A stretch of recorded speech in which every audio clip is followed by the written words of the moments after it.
Hi, Brita. Hi. Look at that little kid. All bundled up. Sweetie.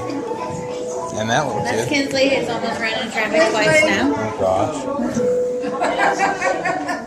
Hopefully not. I got ready. I'm all yellow. Thanks, Becky. Welcome. We're gonna sing. Yep.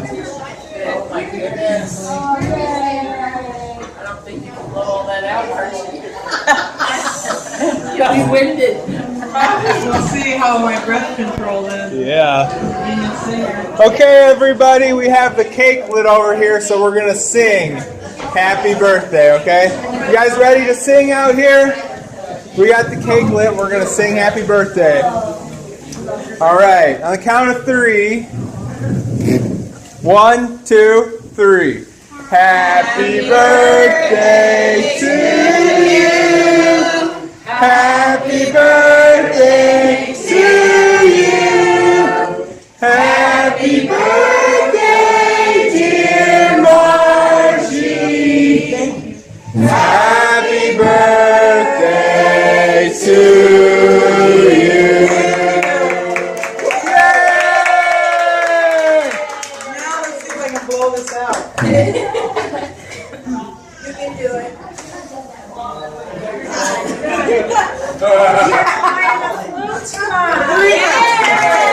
Yay! Yeah.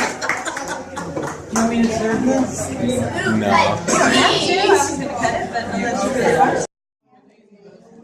This was like a mirror on the back of a dresser, and it was above my head Hi. because it was.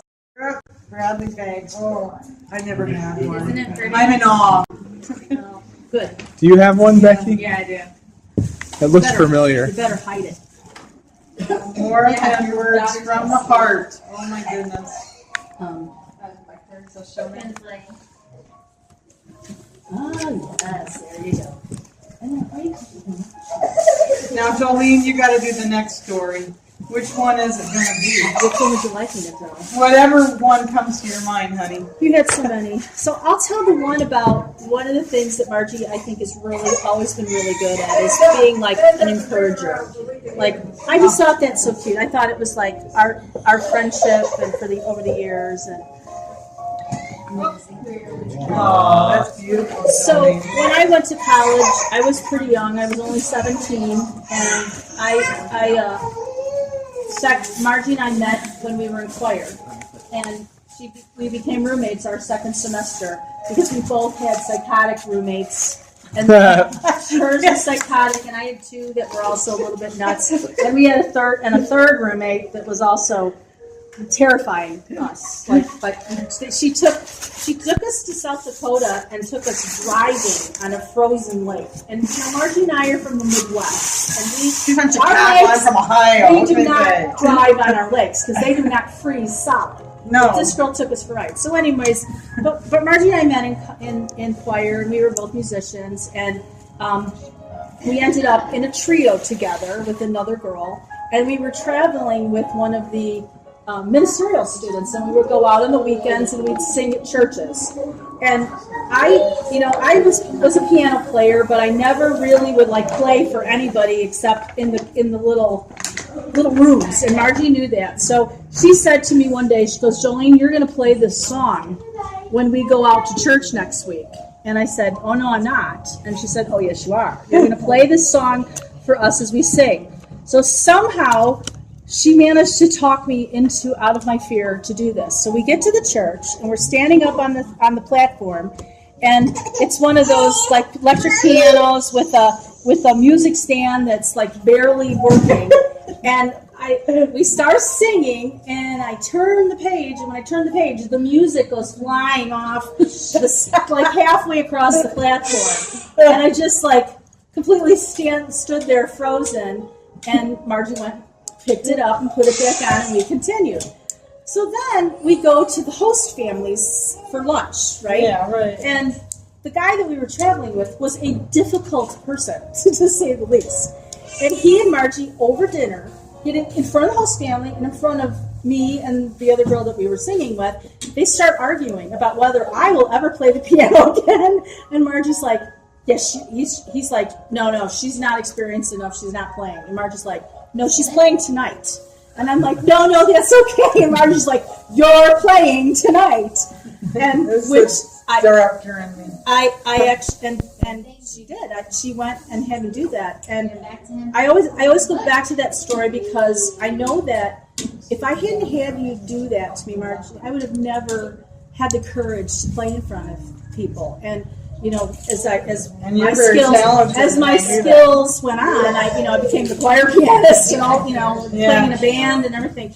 But I attribute it back to the fact that she made me come out of that little room and play in front of people. And then what she would do to me is during recital season, she'd say, people would ask her to play. She'd say, no, I can't, but my roommate will play for you. I'm like, are you kidding me? I had So I somebody learned- to play for. I was gonna learned share to be the an fun. I learned to be an accompanist from that. So yeah. I attribute that to your talents and your gifts, and I believe that you continue to be that.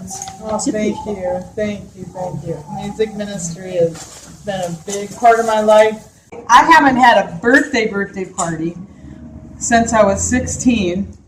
Youth group surprised me after youth group, and I remember that because I got a jewelry box and they had cake and it was all my friends, And then when I was 21, my cousin had a little dinner party, like just some people over for dinner, and she bought a corsage, and there was like 5 of us there. And then I remember we had my 50th, like 7 or 8 of us at the nursing home with Mom and Dad, and you made ribs there, and we ate in the nursing home with Mom and Dad and Gary, and I think maybe the girls were with us. Were you there for that, Roger and Kim? I don't remember. But then last year, it was just a busy year. I wasn't sick at the time, and Becky turned to me and she said, Mom, what do you want to do for your birthday? I said, nothing, really. You trying to get up there, sweetheart? She's either going to get up there or pull my skirt off. Anyways, so I said nearly nothing, and then I got sick. And I was telling my sister-in-law. So this year, about January, February, Becky said, Mom, we're having a birthday party this year. And this day is a miracle to me. I knew I was bad, and I knew what people said about the coma. And, when you wake up and you have your nephew Chuck and your sister-in-law and your brother-in-law sitting right there, you're like, I'm not in Kansas anymore. And I'm like in this hospital, and my mind is racing, because I knew my mom was sick, thought I was in Toledo, and had a heart attack. I didn't know what happened. But anyways, this Mother's Day, Becky shared to me just how serious it was. Because she asked the doctor, what's going to happen with my mom here? And he said, well, you should be prepared for her to either pass on or be institutionalized the rest of her life. And that's a pretty tough thing to say to a 32-year-old daughter with a little baby. And so I'm standing here, a miracle of God today.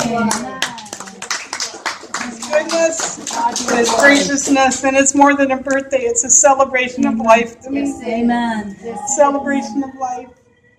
And a lot of life. We've got the October Girl Club now. Yeah. She's February. Oh, you're February. It's okay. Where's Ellie?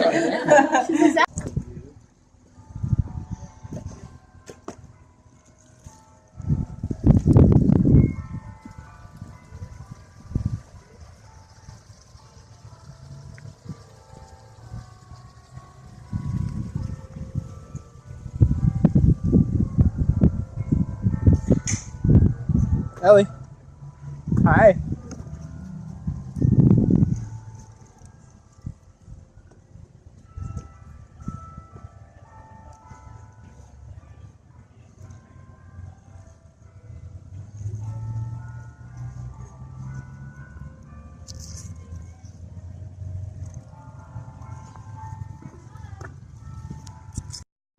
It's got 60 dimes on it. Yeah. In it. They were on it They at one were on point. it at one time. Happy birthday, Margie. We're gonna leave. Love you. Bye. Yeah, Thank love you. too. Have fun with your mom today. Have a good visit. Oh, my son, I'm playing the piano there, and my son was doing that. I didn't know that that would end up being a performance. Are you playing still, Margie?